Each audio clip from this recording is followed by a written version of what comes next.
जादुई लीची और अनार का घर। एक गांव में सोनिया नाम की लड़की रहती थी। वो अपनी माँ सुनीता के साथ रहती थी। सुनीता गांव में फल बेचने का काम करती थी और उसी से उनका घर चलता था। सोनिया घरेलू स्वभाव की लड़की थी, लेकिन वो थोड़ी लालची थी। उसको बचपन से ही अमीर होने का बहुत ही शौक था और हमेशा दूसरे अमीरों को देखकर जलती थी। इसी कारण से उसकी माँ उसको बहुत डांटती थी। सोनिया के घर में गैस सिलेंडर नहीं था, इसलिए वो जंगल से लकड़ियाँ काटकर लेकर आती थी और उससे उनका चूल्हे पर खाना बनता था। एक दिन सोनिया जंगल से लकड़ी काटकर लेकर आई, तभी उसकी माँ बोली, बेटी तू तो रोज जाकर जंगल से लकड़ियाँ काटकर लेकर आती है, इसलिए मुझे बहुत चिंता होती है।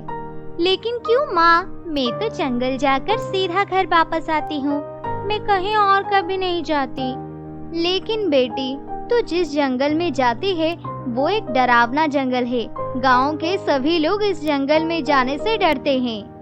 लेकिन माँ, जंगल में बहुत अच्छी लकड़ियाँ मिलती है और कहीं भी इतनी सूखी लकड़ियाँ नहीं मिलती। ऐसा क्या है उस जंगल में? मैंने तो कभी कुछ नहीं देखा। बेटी, गांव के सभी लोग कहते हैं उस जंगल के दक्षिण में जो नदी है उसके पास 2 जादुई घर है। वो घर हर किसी को नहीं दिखता, लेकिन जो लोग वो घर देखते हैं उनके साथ बहुत बुरा होता है। इतना कहकर सुनीता खाना बनाने लगी। ऐसे ही दिन बीतते गए। ऐसे ही एक दिन सोनिया जंगल में लकड़ी लेने गई, लेकिन बारिश होने की वजह से उसको कहीं पर भी सूखी लकड़ी नहीं मिली। तभी वो मन ही मन सोचने लगी, आज तो यहाँ पर कोई सूखी लकड़ी नहीं है।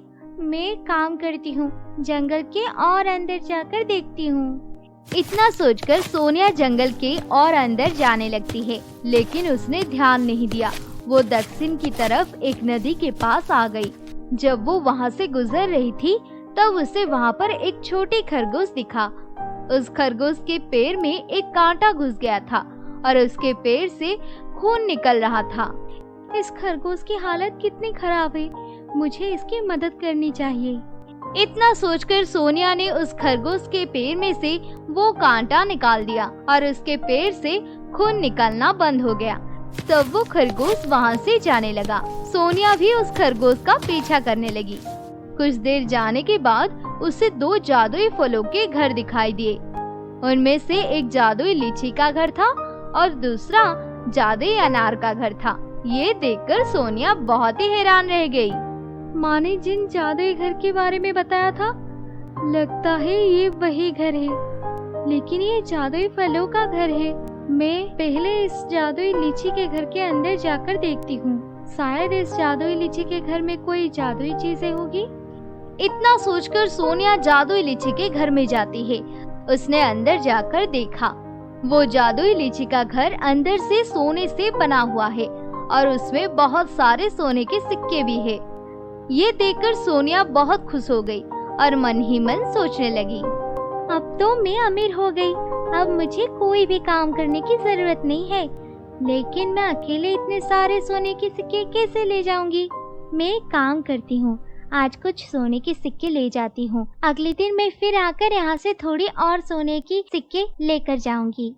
इतना सोचकर सोनिया उस लीची के घर में से थोड़े से सोने के सिक्के अपने घर ले जाती है। जब उसकी माँ ने वो सोने के सिक्के देखे तो वो हैरान रह गई और सोनिया से बोली, तुझे इतने सारे सोने के सिक्के कहाँ से मिले?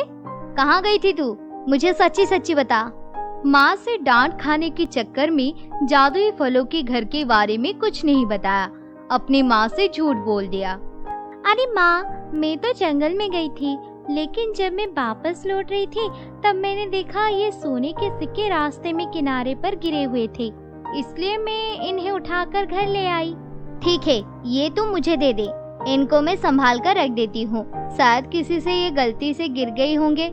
अगर वो सिक्के ढूंढते हुए यहाँ पर आएगा तो मैं उनको ये सिक्के लौटा दूंगी।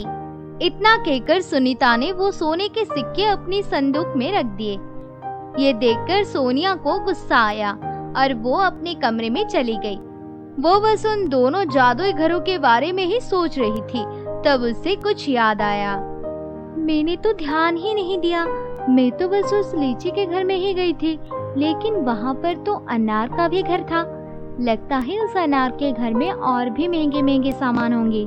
कल सुबह मैं उस जादुई अनार के घर में भी जाऊंगी और वहाँ से बहुत कुछ लेकर आऊंगी और माँ को कुछ नहीं बताऊंगी। इतना सोचकर वो सो गई। अगले दिन वो सुबह उठकर वो जादुई अनार के घर में भी गई। वो जैसे ही अनार के घर के अंदर गई, उसने देखा कि वो घर हीरे से बना हुआ है और उसके अंदर बहुत हीरों के ढेर लगा हुआ है। जैसे ही उसने वहाँ से थोड़े से हीरे उठाए, अनार के घर के दरवाजे बंद हो गए और उसके सामने एक परी आ गई। लालची लड़की, तू आज फिर से यहाँ आ गई। आप कौन हैं? मैं एक परी हूँ। दोनों घर मेरे हैं, लेकिन मैं इन्हीं लोगों को घर में आने देती हूँ जिनका दिल साफ होता है और वो ईमानदार होते हैं। तुमने उस दिन उस खरगोश की मदद की थी, इसलिए मैंने तुम्हें लीची के घर से सोने के सिक्के ले जाने दिए, लेकिन तुम लालच की वजह से फिर से आज यहाँ पर आ गई हो। अब से तुम मेरी बंधक बनकर यही रहोगी। इतना कहकर परी ने उसको एक रस्सी से बांध दिया। जंगल में अंधेरा हो चुका था। सोनिया घर नहीं लौटी थी, इसलिए उसकी माँ उसे ढूंढते हुए उन दोनों घर के पास आ गई। वहाँ आकर सुनीता ने देखा कि परी ने सोनिया को बंधक बना लिया है। तब वो परी के सामने जाकर रोने लगी। परी जी, मेरे बेटे को छोड़ दीजिए, क्या किया है इसने? परी ने सुनीता को सारी बात बता दी। मैंने इसके लाए हुए सोने के सिक्के संभाल कर रखे हुए हैं, मैं इसको वापस कर दूंगी और आप इसे जरूर सजा दीजिए। लालची इंसान को कभी भी माफ नहीं करना चाहिए। आप इतनी अच्छी हैं कि मैं इसको छोड़ दे रही हूँ और आपके पास जो सोने के सिक्के हैं वो आप रख लीजिए। इतना कहकर परी वहाँ से गायब हो गई और वो जादुई घर भी गायब हो गए। घर जाकर सुनीता ने वो सारे सोने के सिक्के सुनार को बेच दिए। सोने के सिक्के के पैसों से उनके घर की हालात भी ठीक हो गई और वो खुशी खुशी अपना जीवन बिताने लगी।